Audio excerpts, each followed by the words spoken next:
ఏడాదిగా ప్రయత్నించిన సంతానం కలగలేదా? Noah IVF లో ఉచితంగా సంప్రదించండి. తోట త్రిమూర్తులు అనేటువంటి వైకాపా ఎమ్మెల్యే క్యాండిడేట్కి శిక్ష పడిందండి. శిరోముండనం కేసు. ఏమిటి శిరోముండనం అంటే గుండు గీయడం. ఇది ఎప్పుడు 97లో జరిగిందండి.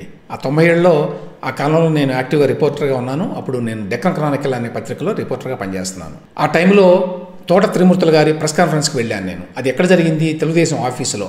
ఎక్కడ అది? ఆ హిమాయత్ నగర్ ప్రాంతంలో ఉండేది అప్పట్లో ఆఫీసు. అప్పుడు ఆయన తెలుగుదేశం పార్టీ ఎమ్మెల్యేగా ఉన్నాడు. ఎందుకు చేశాడు ఈ శిరోమండనం, ఈ గుండు గీయడం అనేది? ఒక 5 చేశాడు. ఎవరు వాళ్ళు? దళితులు. వాళ్ళు ఈయనకి అంతకుముందు ఎన్నికల్లో వ్యతిరేకంగా పనిచేశారట. ఆ కోపంతో ఏం చేశాడు, వీళ్ళ మీద పోలీసుల చేత ఒక ఈవ్ టీజింగ్ కేసు, అంటే ఆడవాళ్ళని అసభ్యంగా మాట్లాడాడు అనేటువంటి ఒక కేసు పెట్టించి పోలీస్ స్టేషన్కి పిలిపించి, ద్రాక్షారామం పోలీస్ స్టేషన్కి పిలిపించి అక్కడ వాళ్ళకి గుండు గీశారు. అంటే ఈయన కోపం చూపించుకోవడానికి. అది ఆ తర్వాత ఒక పెద్ద ఒక ఘటనగా దాని మీద చాలా ఖండనలో మండలంలో వచ్చినాయి. అప్పట్లో పౌర సంఘాల వాళ్ళు తీవ్రంగా కూడా విమర్శించారు దీని మీద. వాళ్ళు చేసిన కృషి వల్ల ఈ కేసు కొంచెం బలంగా నిలబడింది. తర్వాత నిలబడి కేసు పెట్టాల్సి వచ్చింది. ఇలా శిరోమండనం చేయడం దాని మీద పోలీసుల అండతోటి త్రిమూర్తులు గారు పిలిపించి ఈ గుండు గీయించాడు అనేది ఇక్కడ ఆరోపణ. 96 నాడండి, 96లో జరిగిందట ఇది జరగడం. వెలుగులోకి 97లోకి అట్లా దీని మీద కొంత మూమెంట్ జరిగింది. కేసు పెట్టారు దాని మీద పోలీసులు. ఇట్లా శిరోమండనం చేయడం మీద అప్పటి నుంచి నడుస్తోంది. 28 ఏళ్ల పాటు ఈ కేసు నడిచిందండి. ఇంత చిన్న కేసు 28 ఏళ్ల పాటు నడవడం ఏంటండి?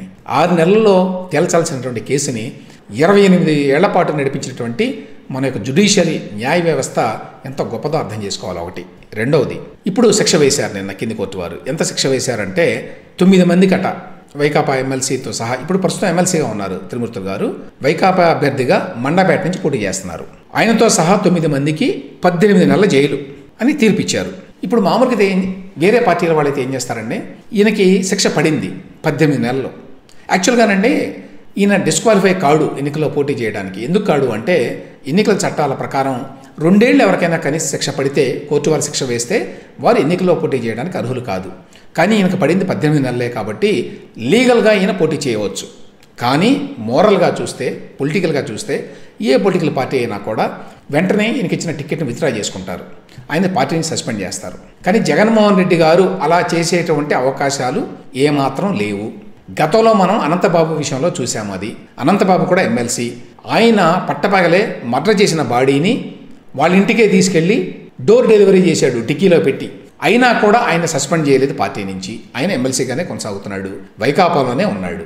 ఇప్పుడు త్రిమూర్తుల గారిని సస్పెండ్ చేసే అవకాశం కూడా లేదు పార్టీ నుంచి. ఎందుకంటే పార్టీ నుంచి సస్పెండ్ చేస్తే టికెట్ కూడా ఆయనకి ఇవ్వడానికి వీల్లేదు. ఎందుకంటే బీఫామ్ టికెట్ పార్టీ వారు ఇవ్వాలి అభ్యర్థిగా. సస్పెండ్ చేసిన వ్యక్తికి బీఫామ్ ఇవ్వలేరు. కాబట్టి త్రిమూర్తులు గారు పోటీ చేయలేరు. కానీ జగన్మోహన్ రెడ్డి గారు ఆయన పార్టీ నుంచి సస్పెండ్ చేసేటువంటి అవకాశం లేదు. ఆయన్ని పోటీలో నుంచి తప్పించేటువంటి అవకాశం లేదు. ఎందుకంటే జగన్మోహన్ రెడ్డి గారు ఇటువంటి వాటిని లెక్క చేయరు. ప్రజాభిప్రాయం అనే దానికి పట్టించుకోరు.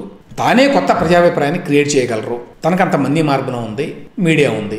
కాబట్టి ఇందులో అసలు తప్పు లేదు త్రిమూర్తులు గారు దానో, శిక్ష వేసినా కూడా అసలు అది ఒక ఇష్యూనే కాదనో చేయగల సమర్థత జగన్మోహన్ రెడ్డి గారికి ఉన్నది. కాబట్టి 90% త్రిమూర్తులు గారు మండపేట అభ్యర్థిగా కొనసాగుతారు. శిక్ష పడినా కూడా అనంతబాబు విషయంలో ఏ రకంగా చేశాడో త్రిమూర్తుల విషయంలో కూడా అదే రకంగా చేస్తాడు. మండపేట అభ్యర్థిగా త్రిమూర్తులు గారు 90% కొనసాగేటువంటి అవకాశం ఉంటుంది.